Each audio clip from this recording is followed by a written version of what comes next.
Hi, everyone. Welcome to the Leasing Highway. Leasing Highway is a podcast dedicated to the heartbeat of the apartment industry. And this season, we're lucky to be presented by the Apartment Association of Metro Denver. Super excited to be here. And I'm Ian. And I'm Karen. And today we're joined by our very, very special guest, Amy Lassers, who is a regional VP with Embrey Partners. And Amy, oh my gosh, I've known you for years and couldn't be more excited to share your voice and your story today. So let's just start out by how in the world did you get into this industry? Sure. I feel like probably a lot of us kind of stumble into it. You know, I've been in the industry for 28 years, which makes me feel old every single time I say that. I started in 1994. I think that math kind of works out. But I thought growing up that I was going to be a teacher. Thought I was going to be a Spanish teacher. That's what I was going to do. Loved the Spanish language, and I started going to college. I'm from Ohio. I went to college at Bowling Green State University, and got there, started my teaching courses, and realized, oh shoot, I'm not really like enjoying this teaching kids part of things. So I'm not sure this is going to work out for me. Really felt like a fish out of water. Didn't know what I was going to do at that point. And so I just started reflecting. Well, the rest of my family is in some type of construction. My grandpa owned his own construction company. He built houses. My dad worked for him. Felt right to be in the real estate industry in Ohio. So I started taking real estate courses, and then I decided to move to California when I was 21. And that's just, it's way too big of an area for me, you know, kind of fish out of water. So I stumbled into the leasing industry, and that just felt like a really good fit for me. Although I never thought that I would be in it for 28 years, certainly never wanted to be a manager, never wanted to be a regional manager. I never thought, you know, that here I am, a regional vice president. So feel like, you know, at a certain point, you kind of master each position and get a real comfort underneath you. And then you're like, all right, well, I'm ready for more. What else can I do? And how can I make a different impact for different people? And I think kind of reflecting back and looking at each position that I've been in, there really is a different skill set and a different passion for each individual, you know, title or position within our industry. So it's really something for everybody. Yeah, absolutely. I think, you know, with you having so much success and being in this industry and having such an impact on it, there's no question that you've probably had some great role models and mentors along the way that have guided you, and curious on who those are and the impact they've had. Sure. You know, I think sometimes there are the role models of what not to do. So we'll skip over those. But you know, I think collectively, when I think about my mentors and coaches, they're really, you know, empowering, you know, really good communication, being available when I needed them. And, you know, I don't reach out a lot. I take on a lot of autonomy and I like that type of environment. But, you know, when you need your supervisor, you need them to be available to you. So I try to keep on that same characteristic. People who really value the learning opportunities of things, you know, mistakes can be seen as learning opportunities. So that I try to embody that too. People who just made me think. So just a couple names to give credit. Suzanne Crane, this is really a blast from the past. Anybody from California knows who Suzanne is. She was a really smart lady, very direct. I used to stand in her doorway and just listen to the things that she would say, just to see like, you know, that's what I need to be doing. Cindy Ash, who was my president here at Embrey, she just retired at the end of last year, but she really, you know, she pushed me on a different level. A lot of very empowering lady, and she pushed me to finish my degree, which I did last year, 2020, class of 2020. Whoop, whoop. Congrats! That's awesome. Brian Moreland, he would frustrate me every week. We had a call on Tuesday afternoons, and he would have this list of questions of, you know, what happened from the prior week. And every week I did not know the answer. And it just really made me mad at myself for not knowing the answer. And so it just pushed me to get better. And then Judy Blaze here in Colorado, the thing that sticks out with Judy is the word intentional. And I think that that's really important. And I think about that often, like, the things that I'm doing, are they intentional? And it's powerful when you think about it that way. Those are amazing examples. And I think what you said when you started out, there's also people that we learn from about what not to do. And then too, when you said that, you'd go and stand by a door and listen to what somebody's saying. And for everybody out there, I don't think a lot of people realize the impact and the influence they're having on people's personal lives and professional careers and what is being picked up. And also for you to see those opportunities and seize the mentorship and coaching from those folks you pointed out, and I'm sure a wealth of others. That's what brings you to where you are today. Mm-hmm. You mentioned helping you through situations you've learned. First of all, I can't imagine, what you felt like when you were at Bowling Green and all of a sudden like, jolt, I'm not going to be a teacher now. Yeah. What I'm going to do with that? And just the growth that you experienced trying to navigate and then move to California as a 21-year-old and then making it through the ranks, if you will, or different roles within this huge industry. What are some of the situations where you've learned the most from? Sure. I would say that, every situation, that the biggest learning opportunity is something that I failed at. And I really do believe that, mistakes are learning opportunities, and, most mistakes can be forgiven, most, so not everyone. So it's, I love quotes. So my degree is in organizational leadership. So I love all the leadership quotes. I'm a nerdy leadership person. But I think of, Thomas Edison. He said, "I have not failed. I've just found 10,000 ways that won't work." And it's never too late to be who you want to be. So, if you're not getting what you want, you're not, where you want to be, or you're not going where you think you should be, then you need to change what you're doing. And it's okay to stop and just restart over again. Yeah. And I also feel as leaders, like, we never really arrive either. We're just really kind of ready for more. So we just kind of continually keep learning and keep pushing forward. I think to that point, they said baby boomers were the largest group of entrepreneurs in the country, I think last year, or maybe the year before. But to your point of just, it's never too late to just restart or pivot or, any of that. And Ian and I always talk about, I'll say Ian really stresses this, is that learning from mistakes and just those biggest, mistakes, or, a lot of people say failures, like Edison. Instead of saying that it's not a failure, it is just another way. I think that's powerful, Amy. Yeah. Failing doesn't mean you're a failure.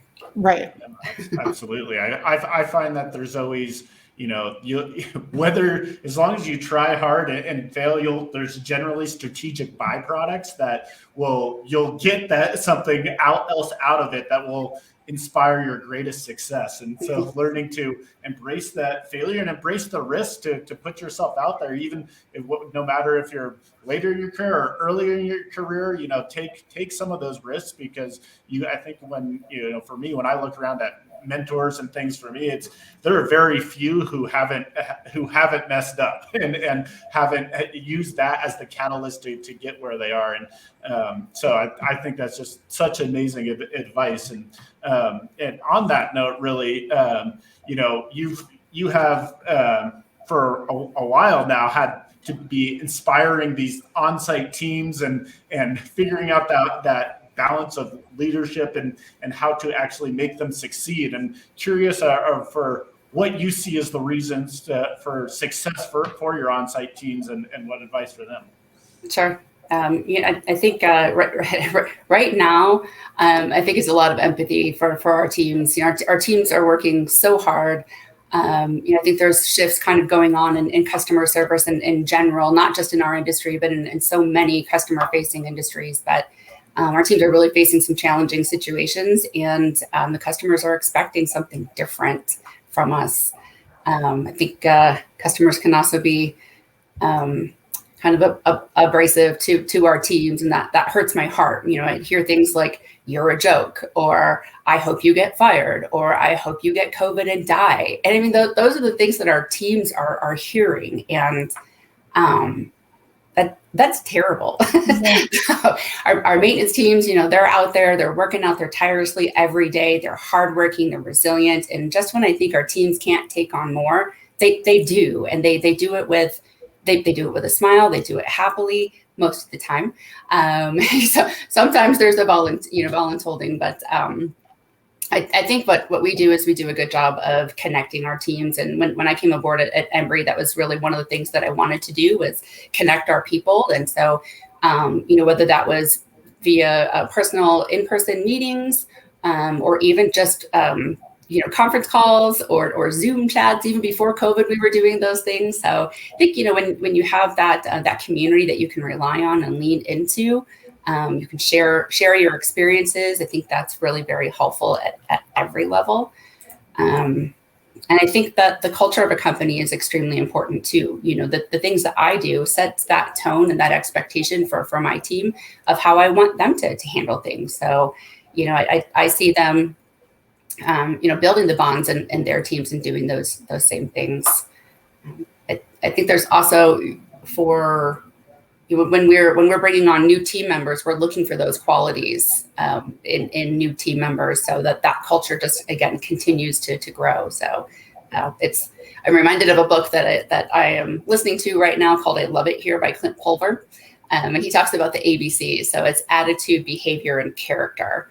So I think, when you really focus on those, we can train the other things, but we focus on the character of the people that we're hiring. Those things will continue to, emanate throughout our company. And when we come across those people that are a little more abrasive, we can brush it off and say, "Wow, they're having a really bad day. I'm having a really good day. That doesn't have to rub off on me. How can I help them? Because I just really want to help them have a better day."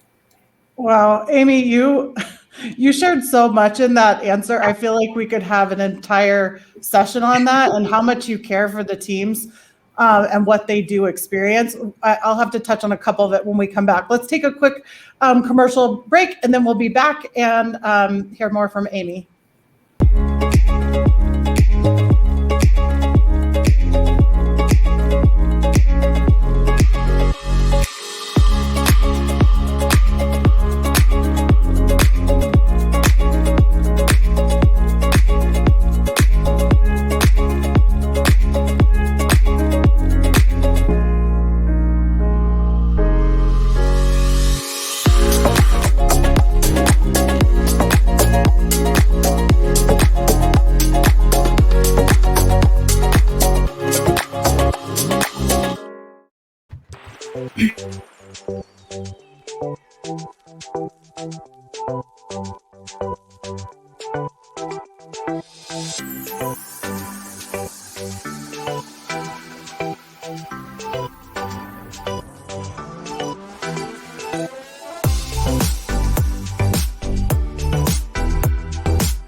Welcome to your beautiful new apartment home here at Gables Point 14. As you can see, we're featuring this beautiful one-bedroom den.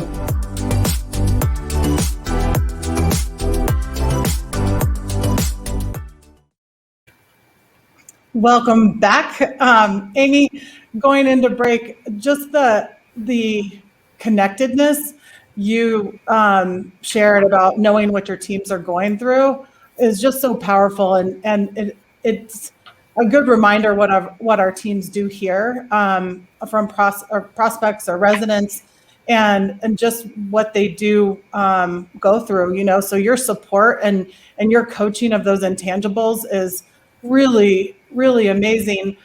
Along that same token, you mentioned our industry is, of course, gone through changes, and y'all were doing Zoom even before COVID. What are some of the things, though, if any, that you feel like our industry needs to get back to doing? Sure. I think that I think along that line is just, I think recognizing that some days are going to be hard and some days are going to be harder and they're all going to be worth it. As I'm looking at resumes, I see a lot of job hopping, 3 months here, 6 months there, even, 12 months. And that gives me the pathway of what they're going to be like if they work for our company. So what it makes me think of is the grass is greener where you water it. I mentioned earlier that I got my degrees in organizational leadership. And so I learned just a lot of things. And it was already my passion, but to put it, in words was really cool to see. So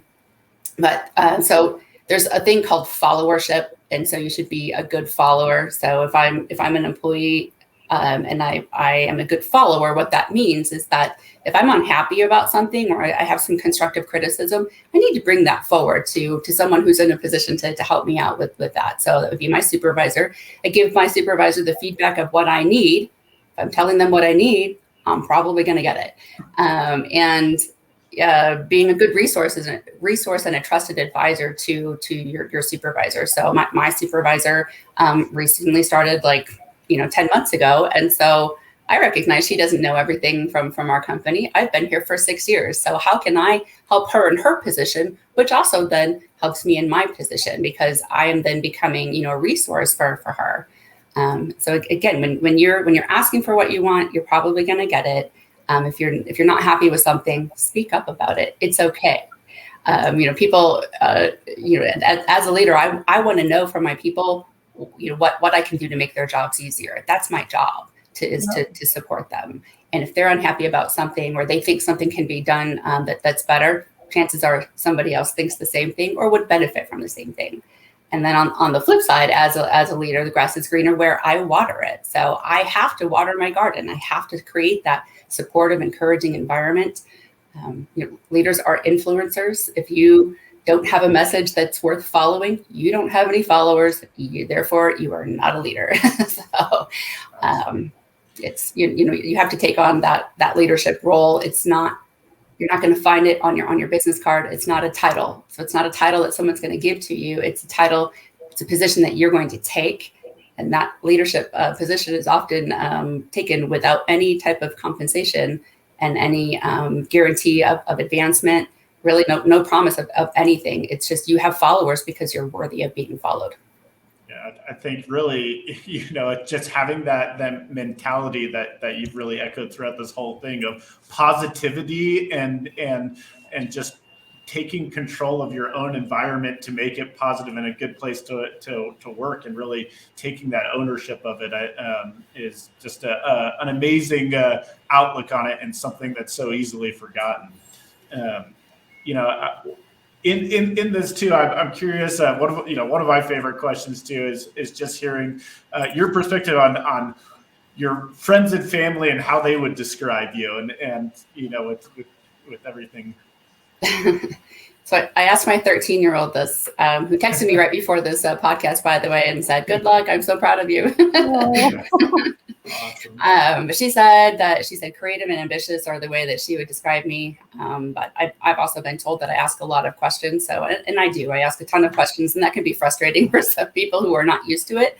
But I'm building this. I'm very visual, so I'm always building a scenario in my head to figure out what does that look like and how can I help you.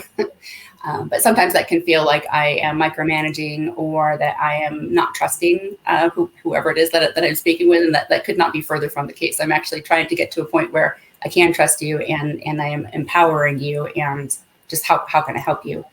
I've heard other coworkers say, "Oh, Lassers never gets mad at anybody." Well, that's nice. That's nice. You cover it well then, if you're probably seeing it as a learning opportunity anyway. Yeah, right. How can I say this without being, coming across the wrong way? Right, exactly. I always feel like you can still be kind and firm. There, the two can go hand in hand.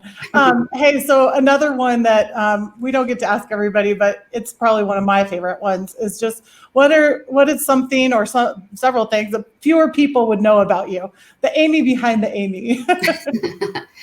Let's see. If I think so, in my personal life, I love personal training and nutrition. So I actually did get a personal training certification back. I mean, it's been a while. It was like 10 years ago. That's awesome. I love all the nutrition and health and working out and such. So COVID has not been kind. I've not been doing all the things that I know I should be doing. So maybe tomorrow. Yeah, I think that's for all of us. Yeah, exactly. Really want to next get your viewpoints on, anything in the industry that you've heard floating around that you differ on. And so really, want to hear your opinions on that. Let's do a quick break here, and then we'll get back to your answer here on the other side. Meet Drew. She's a photographer living in Chicago and is currently looking for a new apartment. She's found a few places she likes, but isn't sure which one is the best fit. That's when Drew discovered RentGrata. RentGrata allowed Drew to talk to Ashley, a resident of the building she was considering. After talking to Ashley, Drew knew it was the right place for her, so she decided to move in. Today, Drew found a new home and Ashley made some referral money. But with RentGrata, it doesn't stop there. When this conversation data is combined with AI machine learning intelligence, RentGrata can provide new insights that allow property managers to get a better sense of what renters want. And that means a better renter experience for all. Welcome your residents, reach them with RentGrata.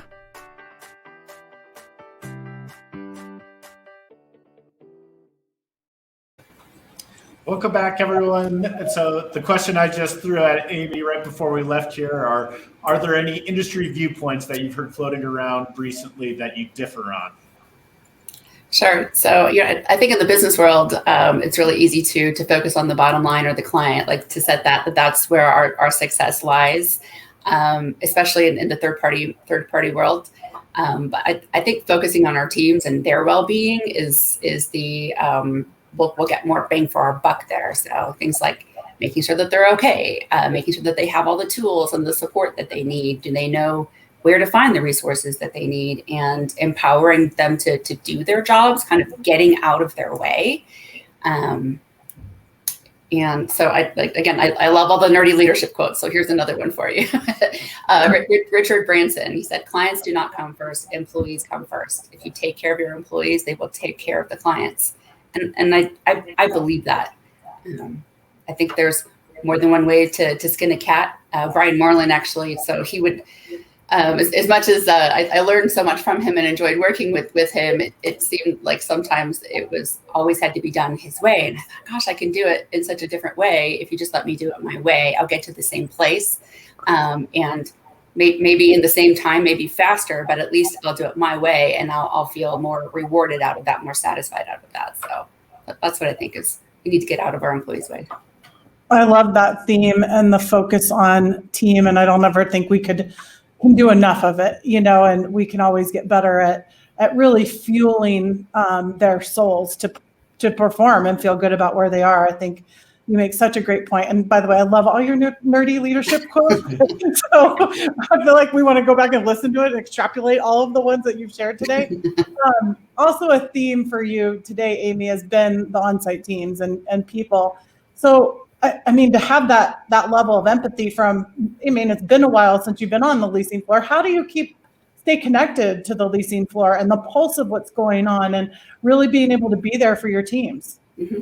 Sure. Well, I think physically being there is part of it, right? Like being on site routinely and frequently. And we have daily reports that each of our leasing teams submit, so we can see what the prospects are saying, and that helps us make decisions of, how can I get you more leases? Well, because that report is telling me what I can do to get you more leases. And then staying connected with social media too. I'm connected with all of my properties. I mean, heck, I'm connected with a lot of the competitors' properties as well, just to see what's going on, what everybody's doing, how social media is changing. And yeah, that's my answer. Yeah, that's awesome. I'm curious. I mean, we've heard so much good advice, and you've been in the industry and been in so many different roles. I'm curious just on, what are your biggest passion points for the industry and customer experience overall, and what are those that light up for you? Sure. So I think I mentioned earlier, I think we're kind of going through, we're shifting a little bit. It's kind of a cultural shift. The expectations of our customers are changing. The expectations of our teams are changing as well. I think for both of them, our teams and our customers, they want to know that they're part of something bigger. They want to know what we care about. It used to be, okay, well, here are the rules. You follow the rules, and we're providing this place for you to be, to work, or to live.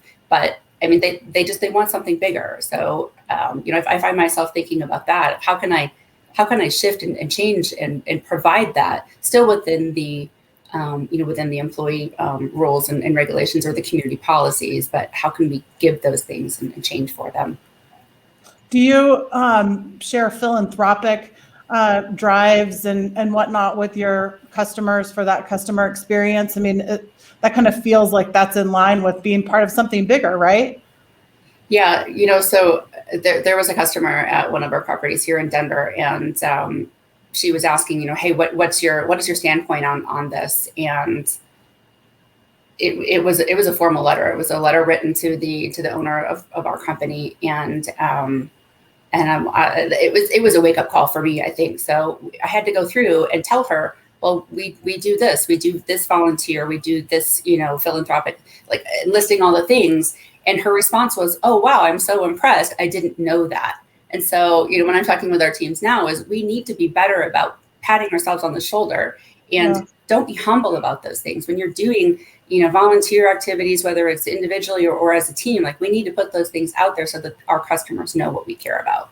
Yeah, I think overall as an industry, just continuing to do that better. And, the Apartment Association of Metro Denver that we're all a part of here on this call does a great job with giving back and the apartment giving back to the community and sharing, because we didn't have that centralized platform to share what all of us are doing. So I think that it's so important to share. So we are at the end. Again, it always goes faster than we think, and there's always questions left over. But the one question we don't let get skipped is our walk-off home run question, and that is, what advice would you give to someone just starting out in the industry, whether they're in their 20s or they're maybe a baby boomer starting out in the apartment industry?